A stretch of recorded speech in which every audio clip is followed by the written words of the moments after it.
चर्चा गांव भर में होला। मीठ मीठ बतिया जब तू बोला तानी, मनवा में उठेला प्यार की कहानी।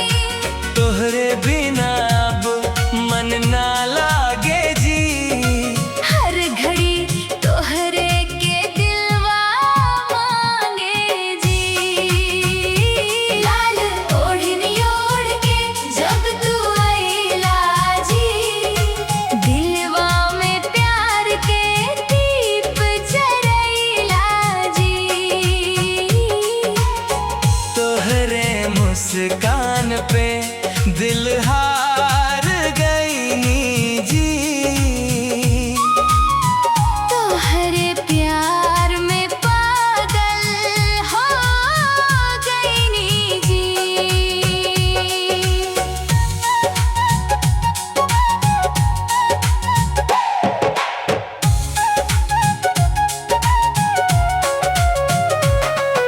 लाल ओढ़नी हवा में लहरावे, चुपके चुपके दिलवा के चोर बन जावे। तोहरे नैनवा में ऐसन नशा बा, देखते ही दिल कहे तू ही ता खास बा। सपना में आके तू मुस्किला जी, सुना मनवा में रंग भरेला जी। चांदनी रात में जब याद सतावे, मनवा तोहरा से बत्तियां करे जावे। दूर रह के भी तू लागे लू पास, तोहरे बिना अधूरा लागे हर एहसास। प्यार के डोरी अब टूटे ना दी, जिंदगी भर साथ तोहार छोड़ी ना दी।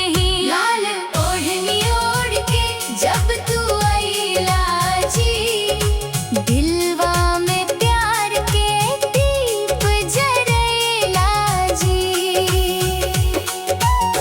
तोहरे मुस्कान पे दिल हार गई जी, तोहरे प्यार में पागल हो गई जी। सावन के बदरिया रिमझिम फुहार, तोहरे संग चाही, जीवन के बहार। हाथ में हाथ हो, दिल में विश्वास, तोहरे संग कट जाव। जिंदगी के हर सांस। रूठ बूता प्यार से मनईब जी, हर जन्म तोहरे के चाहब जी। लाल ओढ़नी वाली दिलवा चुरा दिलो, प्यार के रंग में हमके रंगा गइलो। अब ता तो